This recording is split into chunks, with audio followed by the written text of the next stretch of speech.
Okay, more about the hammer-on, open string hammer-on. I also use this in some of the new tunes that's going to be on the next record. And I use it with octaves also. This is great. For instance, this will be an F sharp. And I'm coming in with 2 open A's, and then hammer on to the F sharp and the octave. And then same thing as the fifths.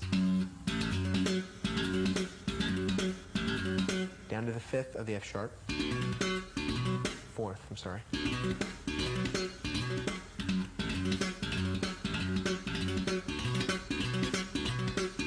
It's way easier than what you think it is when you hear it.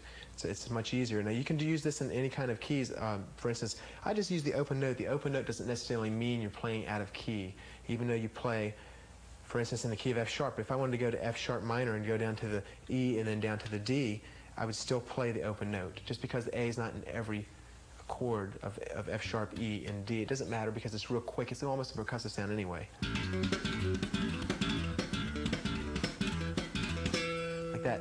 Now technically, I like it better using fifths because fifths are closer together and you can get more push on there. You just gotta make sure you just strike the string really hard when you do this. For instance, if I'm gonna go down from B to A to G, back up to B.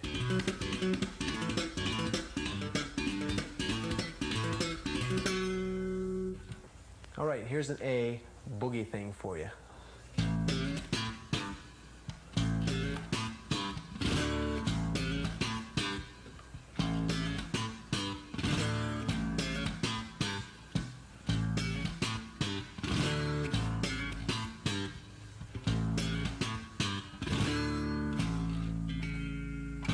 Okay, this is really neat. What I'm doing here is I'm going back and forth from the root to the minor third, and I'm hammering to the major third, to the eighth, and then to the seventh. Gives that dominant type of sound there. And it sounds really neat. Here, let me play it for you again real slow. I'm going from the root, plucking from the third to major. Then I'm getting a staccato note or percussive note, like that on my eighth, and then down to the seventh, with no percussive note. Now this part's really neat. What I do, I like to fan out these sweeps here with my fingernails. It gives a really neat sound. I just go to the fourth there and get that tone. I use a whole bar chord or power chord here. Like that. It's just something that sounds neat. I use this a lot in my playing. And that breaks up the rhythm and brings it back into.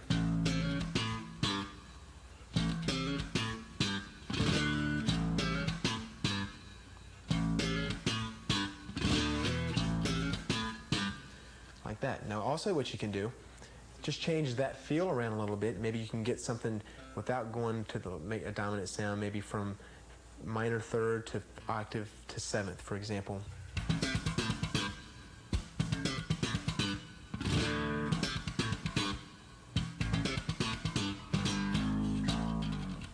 Okay, well all I'm doing there is the same thing we just did, except I'm going 2 on A, plucking the third, and then 2 on A again, plucking the eighth, and then 2 on A and plucking the seventh. And then getting the fan back in there, the rake. You can change this around and do all kinds of neat stuff yourself. You make up your own things. This was in the key of A. Try it in G and try it everywhere, and actually you can change the melody notes around a little bit. You don't have to go from the third to the eighth to the seventh. Try going the other way around.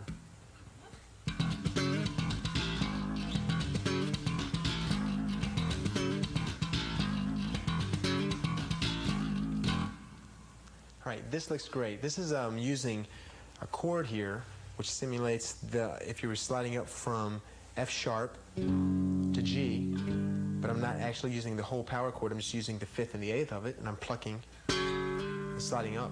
Gives me back to E, which is a real minor type feel there. And I'm just using the same stuff we went over previously, the percussive techniques, for example. Like that. That's even before the first note rings in. You get 4 percussive sounds. And then the slide. A, G. And then when you get your finger in between the A, you make a percussive sound.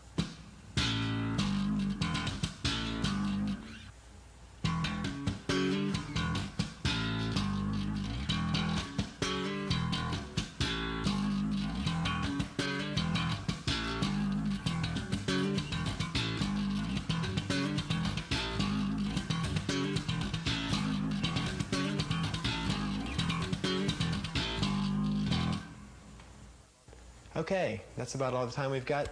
I hope you guys picked up something on the lessons. I'd like to thank Ibanez for making these great basses. I'd like to thank SIT Strings for making great strings. Keep practicing, keep rocking.